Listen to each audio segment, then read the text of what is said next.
back to Resistance Chicks. You all know you were waiting for the day when Michelle is here to run the show by herself. Sicknesses in this house make it so that it's hard to stand for a video that's 6 minutes long. I'm on the upswing even though I sound terrible. Leah's just taking a little break. She's right there. She's right there. Say hi, Leah. Alright, hi, Leah. So we're going to play this video. Look, I'm in control. I have the bell. Reassure us that the atrocity does not represent the true nature of mainstream Islam. Hang on, let me tell you what this is first. Where are the moderate Muslims? This is a very valid question because everybody keeps saying, they're all the moderate Muslims. There's so many of them. Where the heck are they? Let's find out. After every new jihadist attack against the West, politicians reassure us that the atrocity does not represent the true nature of mainstream Islam. Of the 1.6 billion Muslims in the world, they constantly reassure us the overwhelming majority are as law-abiding as any members of any other monotheistic faith. Only a tiny fraction engage in terror, and Islam is a religion of peace. Furthermore, we are told the great majority of Muslims hold moderate views. But what does that mean? How moderate are moderate Muslims? Given the threat of radical Islam, it would seem to be a fair question. Let me start to answer it by telling you something of my own story. I was raised in a middle-class Muslim home in Cairo, Egypt. Growing up, I was told, among many other things, the following: that every day that passes on the Islamic nation without a caliphate is a sin. That the failures and miseries of the Muslim world started the moment we Muslims gave up conquests and wars against the infidels.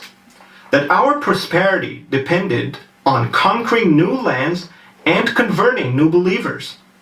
That anyone who leaves the faith must die. And I also remember how my teachers and my mosque imams reacted to the news of 9/11 when it happened. Joy. My experience was typical, and there is data to prove it. According to the Pew Research Center, 88% of Muslims in Egypt, 62% in Pakistan, 86% in Jordan, and 51% in Nigeria believe that any Muslim who chooses to leave Islam should be put to death. Similar, if not identical numbers, are in favor of stoning people who commit adultery, severely punishing those who criticize Muhammad or Islam, and chopping off hands for theft. All of these practices are a part of the penal code of Islamic law, which is known as Sharia. And 84% of Muslims in South Asia, 77% in Southeast Asia, 74% in the Middle East and North Africa, and 64% in Sub-Saharan Africa support Sharia as the law of the land. Less drastic, yet significant percentages are to be found even among Muslim communities in the West. So too, most of the world's Muslims believe that any acts of violence against Israel, including suicide bombers in buses and restaurants, are justified. Now, does any of this sound moderate to you? No. Yet, if anyone raises these inconvenient truths here in the West, he is sure to be called an Islamophobe, a hater of Islam. Again, my own story is instructive. In February of 2015, I was yelled at, cursed at, and successfully prevented from speaking at Swarthmore College by students and others who did not agree to what I was saying. Some of them were Muslim women who fit the image of the unveiled, perfect English-speaking moderate Muslim young woman. Other seeming moderates tried and failed to do the same during my speech at Temple University the next day. Some of them, sadly, were students of journalism. It is not Islamophobic to note the tragic fact that at this time in history, the Muslim world is dominated by bad ideas and bad beliefs. That is why millions of so-called moderate Muslims do not rise up to denounce Islamic terror. Right. Because the word moderate, as we understand it, does not really apply. If moderation means you tolerate freedom of speech, freedom of religion, freedom of the press, women's rights, and gay rights, moderate Muslims are a distinct minority. Of course they exist, millions of them, but among believing Muslims, they do not represent anywhere near a critical mass. The values of the West and the values of Islam, as practiced in the Muslim worlds of the Middle East, North Africa, and South Asia, and more in Europe, are not compatible. Western politicians can deny this, but this denial does not change the reality. It is these bad ideas and beliefs that provide the soil in which radical Islam grows. Ignoring this only prevents us from effectively fighting Islamist terror, and at the same time, it hurts those heroic Muslims who really are moderate.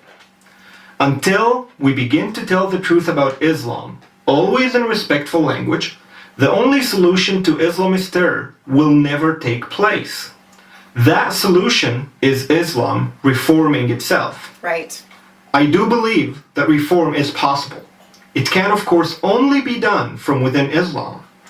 The West can be a part of that reform, but only if it faces and tells the truth. The sooner it does so, the better for all of us. I am Hussein Aboubakr for Prager University. Well said, Hussein. To subscribe to it. That was absolutely fantastic. I don't think... Do you have a newspaper thing? Well, there was a guy from Jordan. He was caught in Dayton. That's right. That just happened. Dayton, as in Dayton, Ohio, where we live. At our airport, the Cincinnati International Airport. He's 26 years old. He was taken into custody Wednesday evening. The complaint against Al-Labini filed in the U.S. District Court states he attempted to travel to Syria via a flight to Turkey or Jordan. Because he was trying to become an ISIS recruit. Like, he wanted to be trained by ISIS. The FBI says he is a citizen of Jordan, but became a legal permanent resident in the United States in 2014. And he first traveled to the U.S. in July 2011. A sworn affidavit from FBI investigators states Al-Labini was arrested January 10th for unlawfully entering the Turkish embassy, but the charges were later dropped. I love it when these people are already arrested once.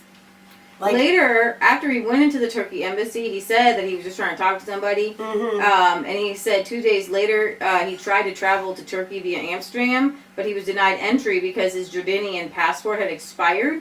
So the FBI kept tabs on him, but they interviewed him, and he said, listen, I am the perfect recruit for ISIS.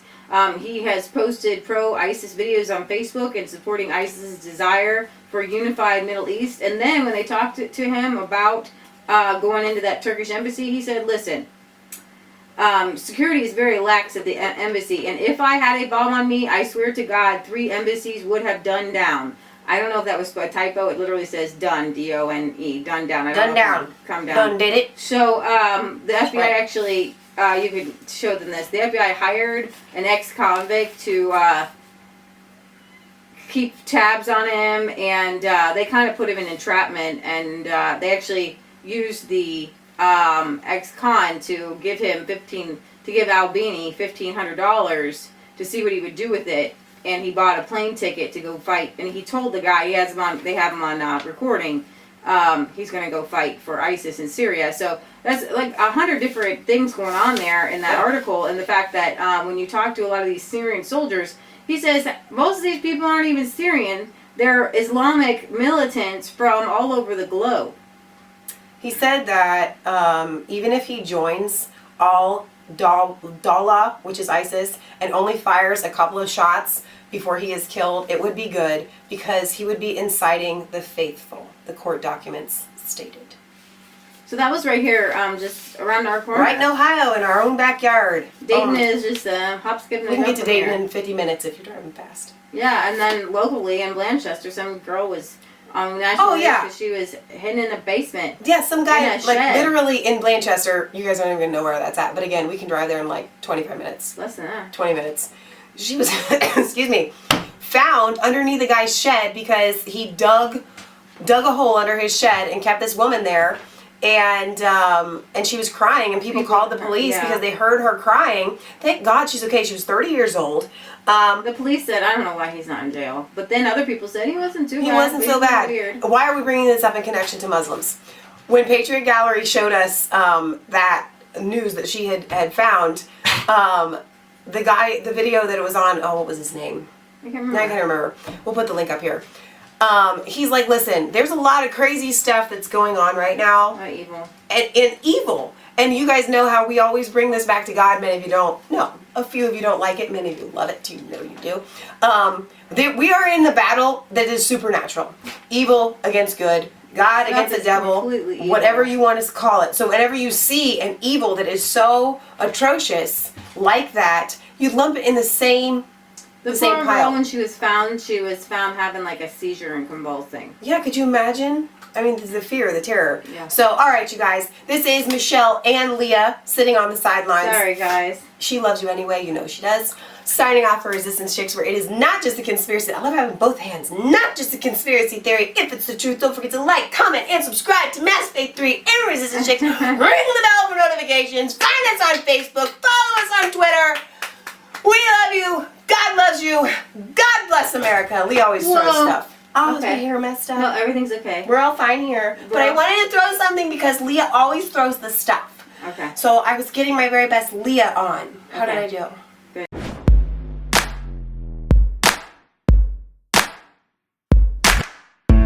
I was cold all alone.